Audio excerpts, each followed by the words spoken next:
And that is a good thing for the American people. Speaker of the House has often said that the House should be able to work its will. We agree. And the House working its will means that this legislation that protects the right to organize, the freedom to organize, and collective bargaining should be fully aired in a debate on the floor of the House of Representatives. Given the unwillingness of Republican leadership to allow the House to work its will, there is another way.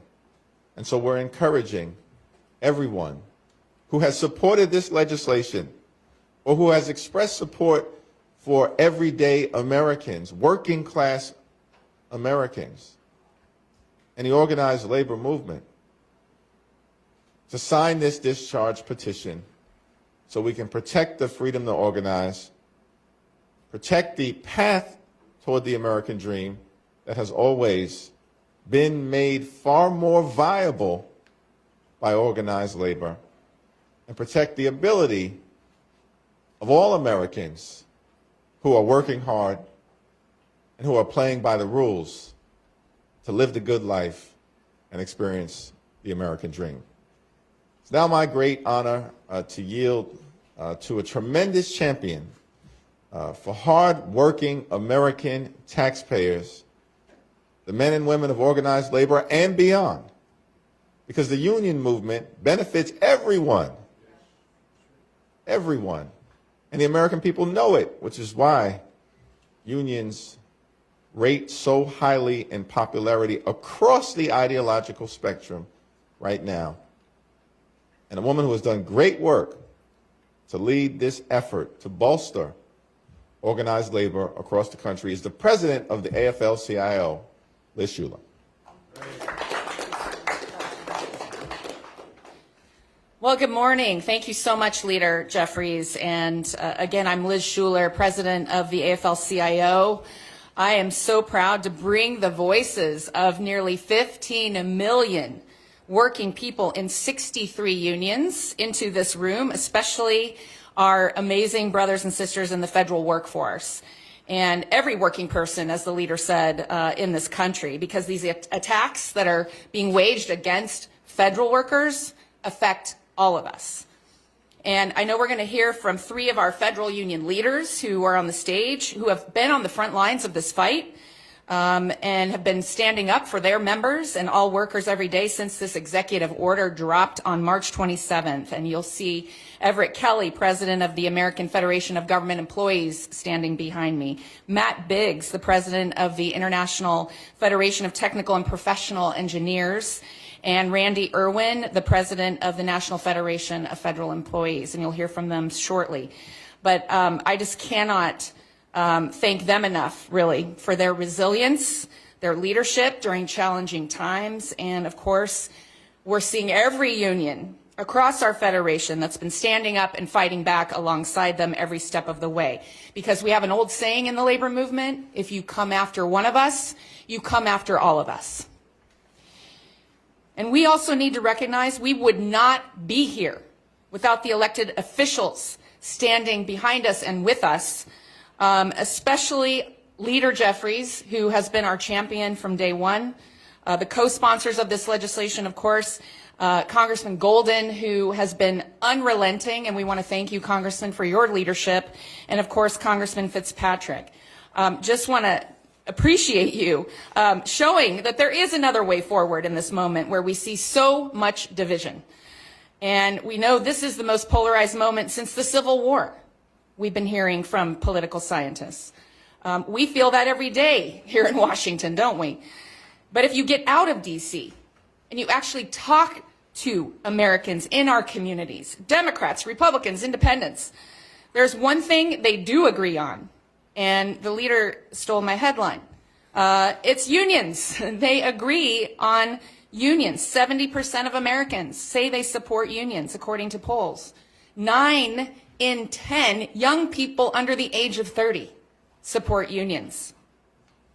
And they think workers should have a voice on the job. They think it is common sense to have a voice on the job. And so what we saw on March 27th from this administration was the single biggest act of union busting in American history.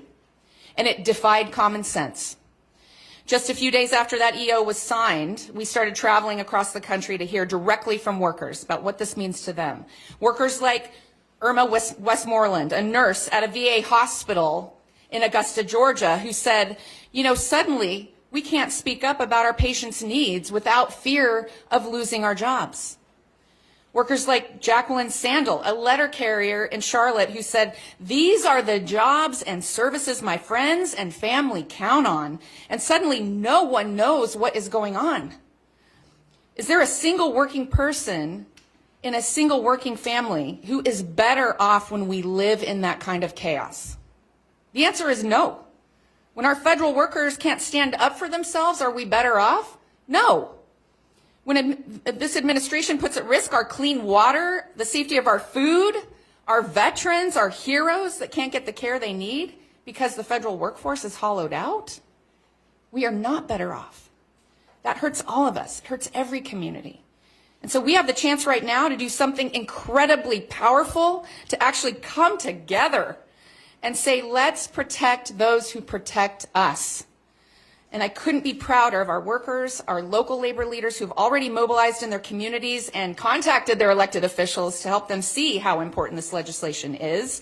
And to every member of Congress, I say, come be a part of this massive bipartisan win. Help us get this done together and show that government can deliver common sense. So let's restore these rights to working people. Let's do something that the vast majority of Americans support in every community. And let's start showing a new path forward where we work together to deliver for the people. Thank you so much. And it is now my honor to introduce a champion for working people. We couldn't be prouder of our Congresswoman from Michigan, Congresswoman Debbie Dingell.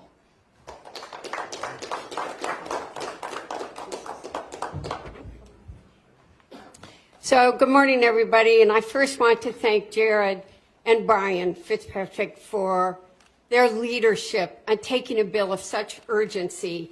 And they are like two leaders that bring people together. And I want to thank you, Congressman Golden, for your leadership in bringing us together. Hakeem Jeffries for always having the back of workers. And I'm here with labor friends, presidents of unions where I love them, but their members are ones that I'm working with and meeting with every single day on the ground. And we're just here to tell a story that people really need to understand. I am one of the co-chairs of the Congressional Labor Caucus, and I know just how critical labor rights are, not only for workers in unions, but for all American workers. Even you in the media, well, some of you in the media are unions, and you know how important they are. But people take for granted the 40-hour work week, their vacations, their sick days. They used to have pensions they could rely on. Every single worker in America has benefits because unions negotiated them. And people should never forget they're better off for what the unions have done. Congress granted collective bargaining rights for federal employees decades ago. And they have been upheld for years by the administrations of both parties, Republicans and Democrats. And now thousands of workers have had those rights taken away. I want to be very clear. This action is clear retaliation and union busting, plain and simple, and it's a threat to organized labor and workers everywhere. Federal employees are absolutely essential to keeping our country running. Liz gave a couple of examples. And you know, when people just, you know how people love to go off? I want to tell you, people do not think about how their lives are better every single day because of a federal worker. Right. When the bird flu hits and you're worried about whether your eggs are safe, why did egg prices go up? Liz talked about veterans hospitals, those nurses, those doctors, the people that care for them. When you're flying, those air traffic controllers, your post office delivery, your Social Security checks. People get touched every single day by a federal worker who keeps their life safe and better. Well, law enforcement, firefighters too. Their work keeps us safe and strong. We agree on a bipartisan basis that these workers deserve their legally mandated labor protections, and we must come together to restore them. Our federal workforce is strong because of unions. Our federal workforce is strong because I want to say this too. I am so sick of people taking cheap shots that have no truth to them. We recruit the best, the most qualified people, and we are strong when these qualified people collectively bargain in a union. I want to thank my Republican colleagues who've joined us on this bill, and I encourage those who have not yet to recognize this isn't only an opportunity, it is a moral obligation for us to work together. We must all stand in solidarity to protect workers' rights. And now it is my honor to introduce the president of the American Federation of Government Employees, Dr. Everett B. Kelly, who has many, many workers in my district of a diverse, and he is out there fighting every day. Thank you.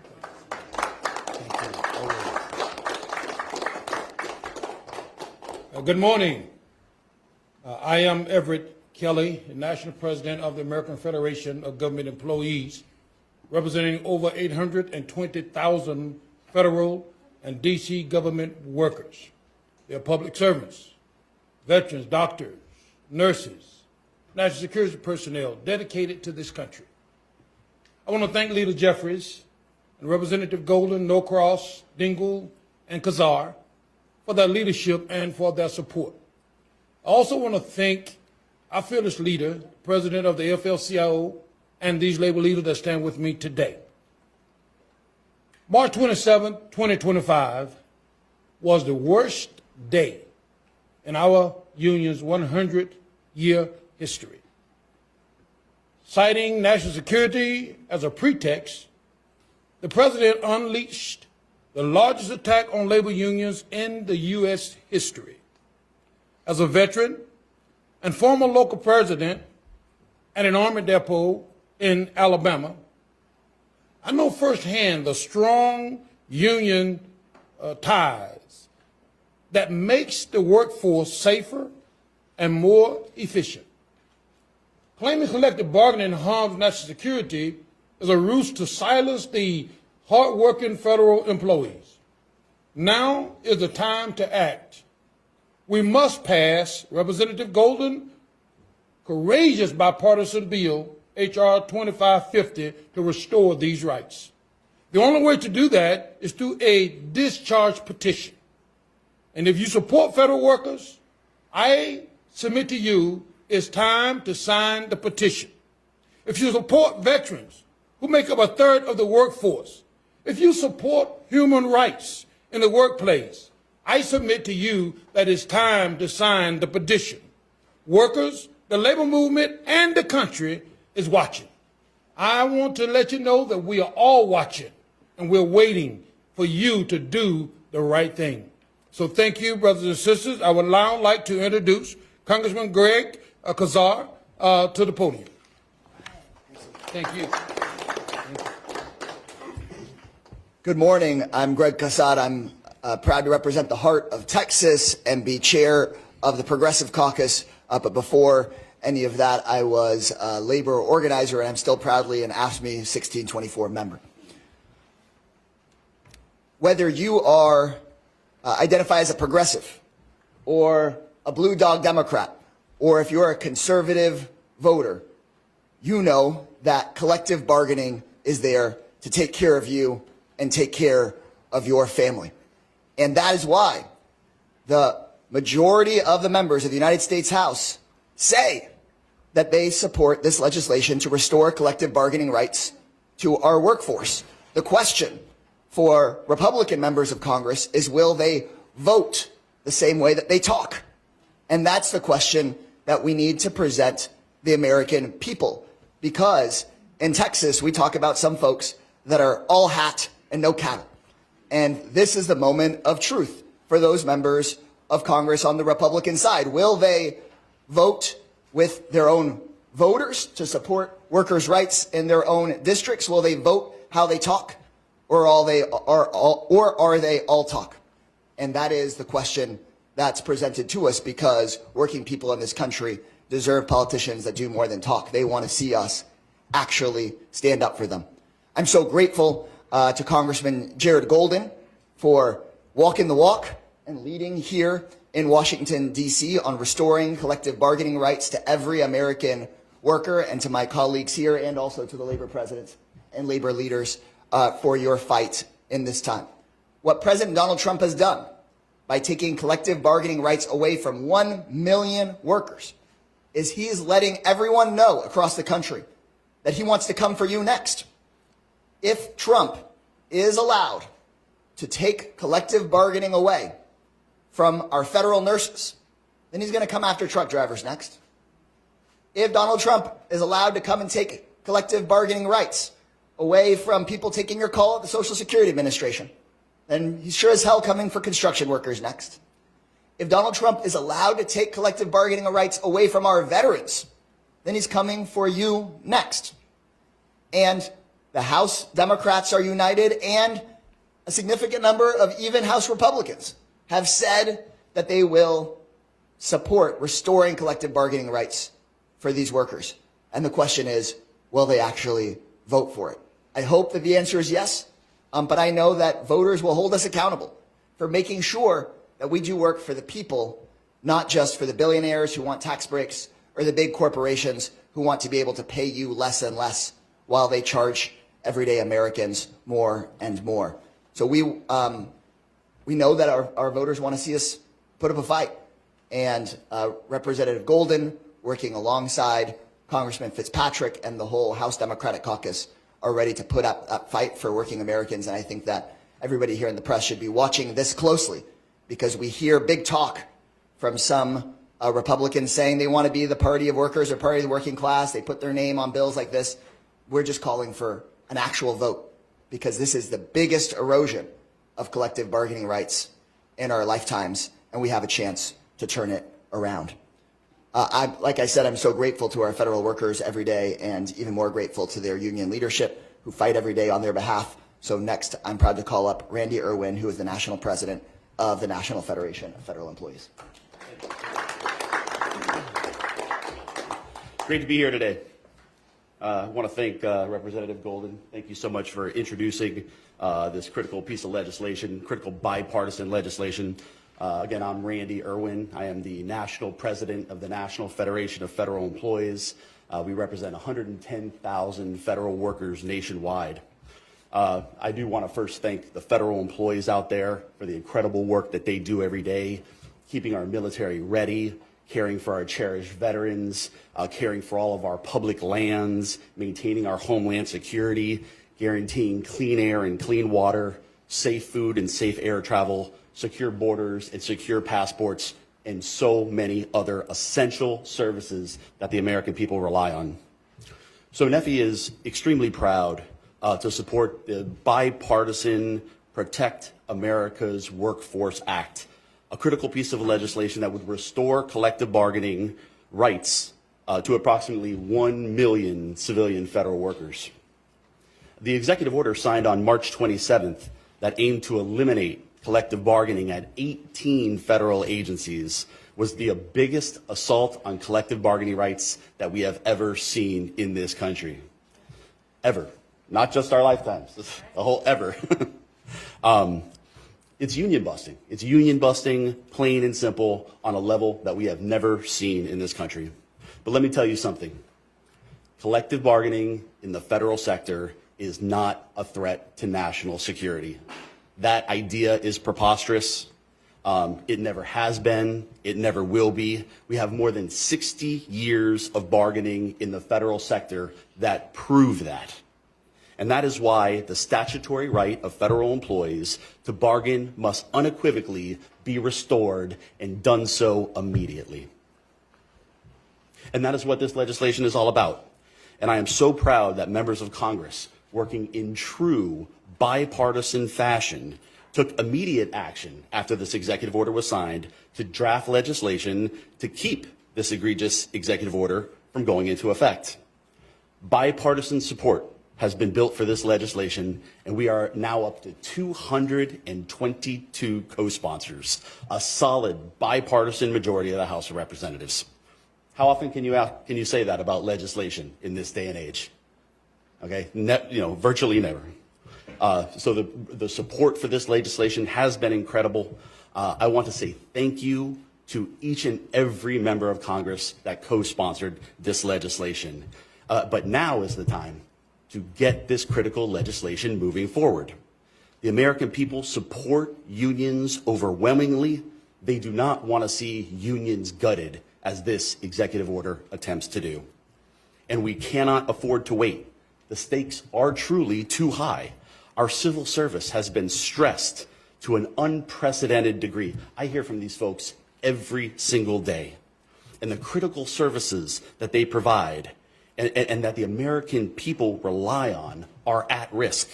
And they will continue to be at risk as long as the assault on collective bargaining rights goes unchecked. And until Congress takes action, those rights, that assault on their rights has gone unchecked. So I call on every House member to sign this discharge petition today and reinforce the essential rights of working Americans that are protected by the Constitution. This isn't a partisan issue.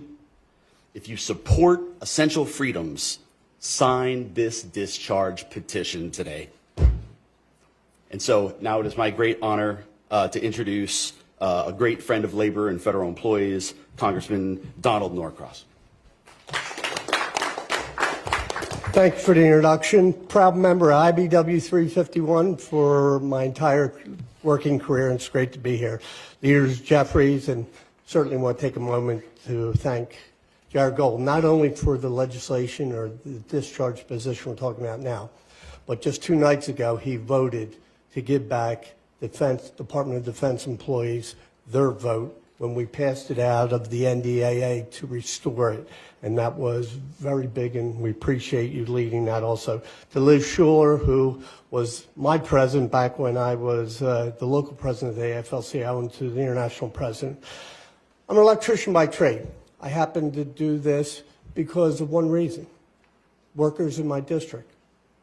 I represented them as a business agent with the IBW, but then I represented them as a member of Congress, and I'm proud to do so.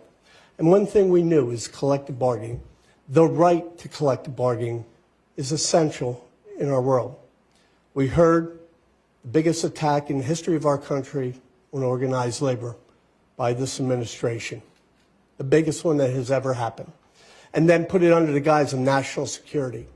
But it's okay that the workers who build the F-35, who build the destroyers in your district, are all represented by unions. That's the difference. That's the big lie that we continue to hear.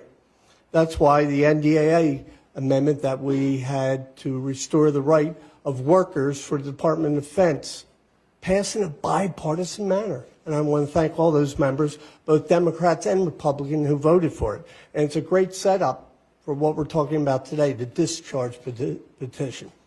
We get to get 3 shots.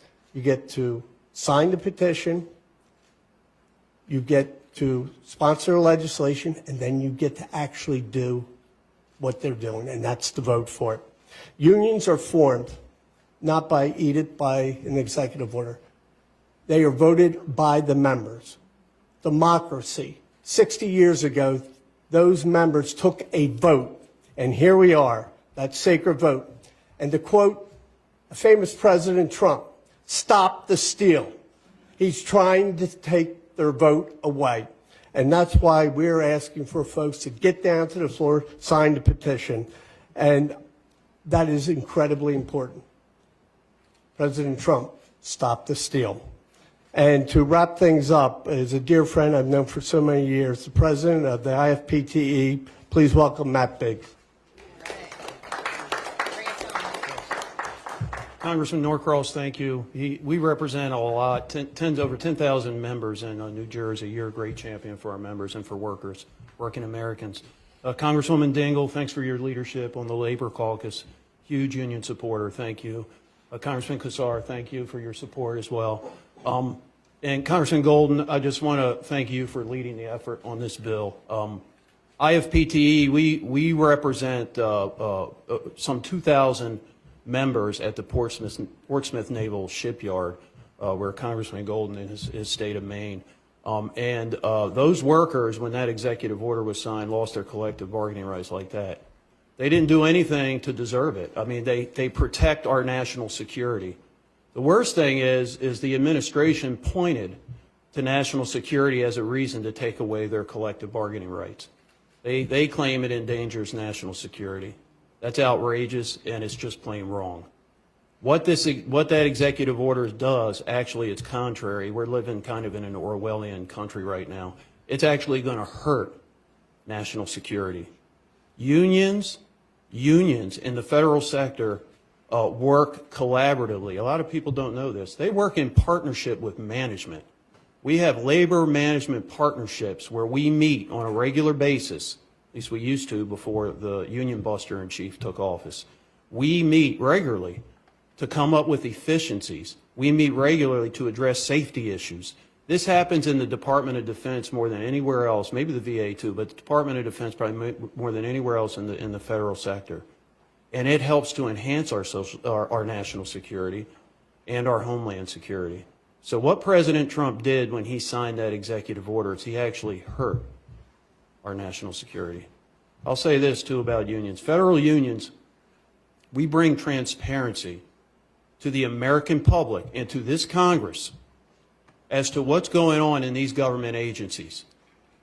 Because every member of Congress talks to all the political appointees, right? You talk to the political appointees. They tell you what's going on in these agencies. You talk to management. They tell you what's going on in these agencies. Management's not bad. Political appointees, some of them aren't bad. But you get one side of the story. When you talk to labor in the unions, the people that actually do the work, who knows better what's going on in the workplace than the workers themselves? So we exercise our ability as a union and representing our members to come to Capitol Hill and inform members of Congress of exactly what's happening in these agencies.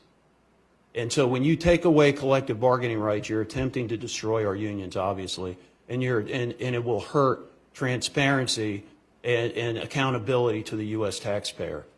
So I'll finish with this. Before I finish, I do want to thank Congressman Fitzpatrick too, who's the Republican co-lead on this bill. I'd be remiss if I didn't mention Congressman Fitzpatrick and everybody that's sponsoring the bill, Republicans and Democrats alike. I'll leave you with this. IFPT, we've been around since 1918. Our union was founded, we represent 90,000 workers all across North America. 1/3 of our unions are federal employees. Most of those are in the DOD. We were founded down in Norfolk, the shipyard, in 1918. We didn't have a labor law then to give us collective bargaining rights. And if President Trump, the union buster in chief, thinks he's going to take away our unions, he's wrong. Our union is still going to exist. You can try and take away our collective bargaining rights. I think we're going to get them restored. We're going to get them restored. But we're not going anywhere. Our unions are going to thrive, and we're going to continue to stand strong. Thank you. Now, with that, I'll hand it back to Congressman Golden. Thanks.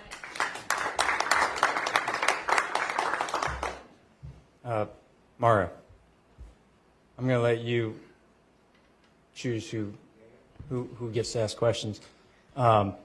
We're just going to take a couple of questions here. You've heard from all the speakers, you know, what it's all about, what's at stake, and what the strategy is here with the petition. So if you got questions about the bill or about the petition, we're happy to take them, and Mario will pick up.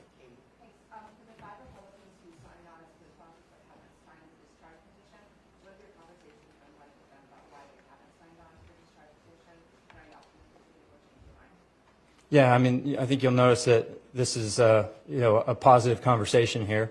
They're co-sponsors of the bill, and we want them to sign, and we've been talking to them about that. I'm not going to speak for them about why they haven't signed yet or not, other than that they've been a little busy, chiefly with reconciliation. I mean, that's been with like so many things. As many Democrats have been trying to work across the aisle for months now. You know, a lot of our colleagues have said, well, you know, we got to get this done. We're focused here. I get that, but that's cleared through the House, and now's a good time to focus on other important, you know, bipartisan work and things that we got to get done. So I'll quickly note, Brian Fitzpatrick has already signed. Don Bacon has already signed. You know, we got other good people who have co-sponsored the bill, like Mike Lawler, Nick Lalota. You know, I'm hoping I feel pretty hopeful that they'll get there. So. Thank you, Congressman. You mentioned at the top that Republican leadership will not bring the bill to the floor, which is why you're putting forward the discharge petition. Did you have any conversations with Republican leadership before putting forward the discharge petition, or did you take their unwillingness to bring the bill to the floor as an acknowledgement that this will be the course of action that you would need to take to force a vote on this legislation? Yeah, look, I try and be a humble guy. I don't know that the speaker, you know, regularly meets with rank and file members, and particularly not those from the other side. So, no, I have not spoken to Speaker Mike Johnson about it. But obviously, if this was a top priority for him, it'd be coming to the floor. But I'm confident that some of the Republicans, like Fitzpatrick, have definitely had those conversations. So, yeah. We don't want to wait any longer here.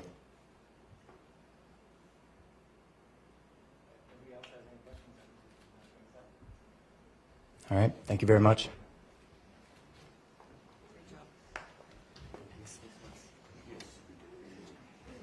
Thank you.